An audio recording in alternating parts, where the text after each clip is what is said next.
What's up, BB Warriors? Today we're taking a look at the Krytac CRB, the gun that I believe is the best out-of-the-box gun for under $400. Now, in this review, I am going to be heavily comparing this to the VFC 416, and that gun is a little bit more. It's about $349, I believe, but I believe that that is the biggest competitor to the Krytac CRB out of the box. Now, talking about the Krytac CRB, what you're going to get with it is you're going to get their 6-position stock, which is really easy to take your battery out. Simply pinch those two pins, and you have your small type Tamiya connector in there. Put that back on. It has a really comfortable butt pad as well. And get that back on there. We're going to have the Krytac iron sights on there, which are non-flip down. I personally replaced those with Knight's Armament sights because I like them flip down. It works a little bit better when I'm running an optic, but that's just my preference. You're going to have a continual rail up top, which is hard to see because of my lens protector, but it's going to be one nice long continual rail onto the 10.5-inch Keymod rail system, which is really nice because it has Keymod at the 90 degree, the 180 degree, and the 270 degree positions. Nothing at the 45 degree angles, which I like better for looks, but it does cut down on the weight of the rail.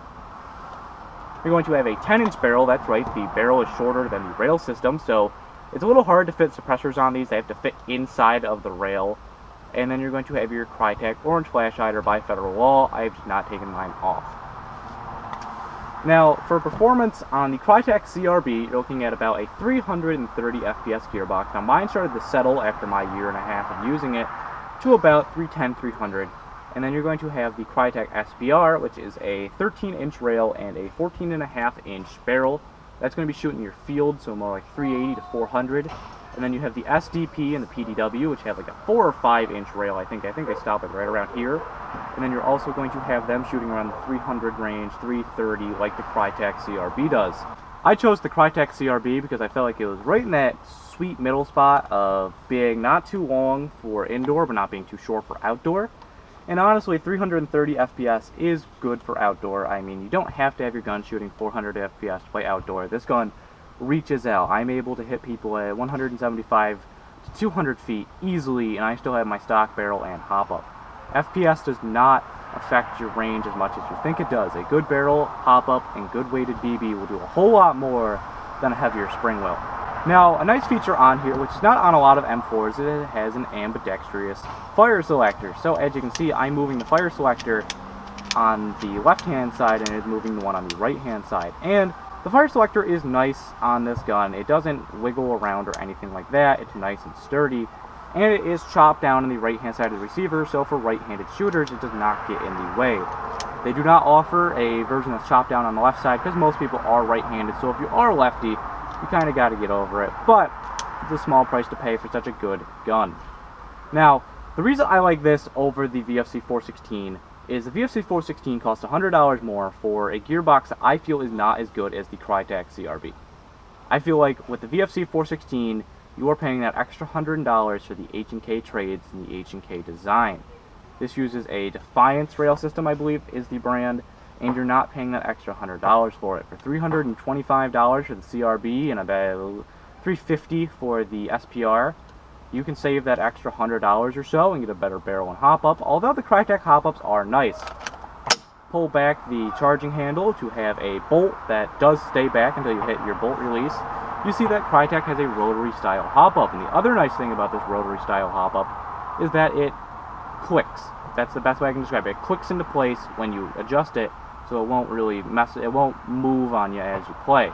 So the other nice thing is that the rotary is numbered, so I know which number works for .28s, which I personally run. If I have to switch to a .25, I know what numbers are going to work well for those as well.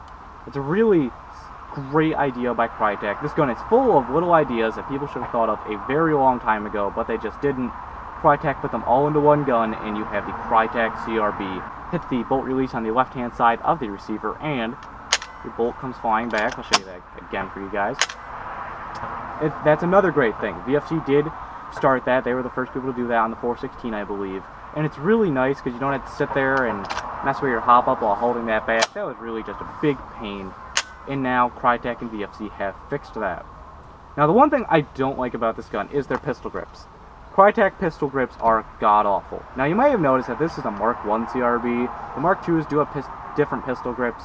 I don't like the Mark II pistol grip either. I've had a chance to use a Mark II LVOA. I do not like the Mark II pistol grip either. They both feel really uncomfortable.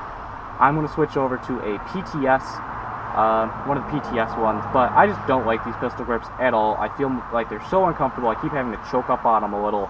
I just really don't like them. Overall, I think that the Krytac CRB is a fantastic gun for those of you who are looking to get a great gun out of the box with nothing to really worry about. It's just fantastic, and because of the price, let's say you don't want this rail or you want to make something out of it, like you want to make a Mark 18 or Block 2 MRE, whatever gun you want to make. First off, the rail system is super easy to remove. There's 2 screws down here. Just remove those 2 screws and this whole assembly just comes sliding off. So with that extra $100 that you save by not buying the 416, you can buy a new rail, you can put in a better barrel or hop up, things like that. The Krytac motors are fantastic. I don't think that you'd have to replace those for a while. I love this gun. It has a fantastic trigger response. I just believe that this gun outbeats VFC 416s just because of the price and the quality that you get for it.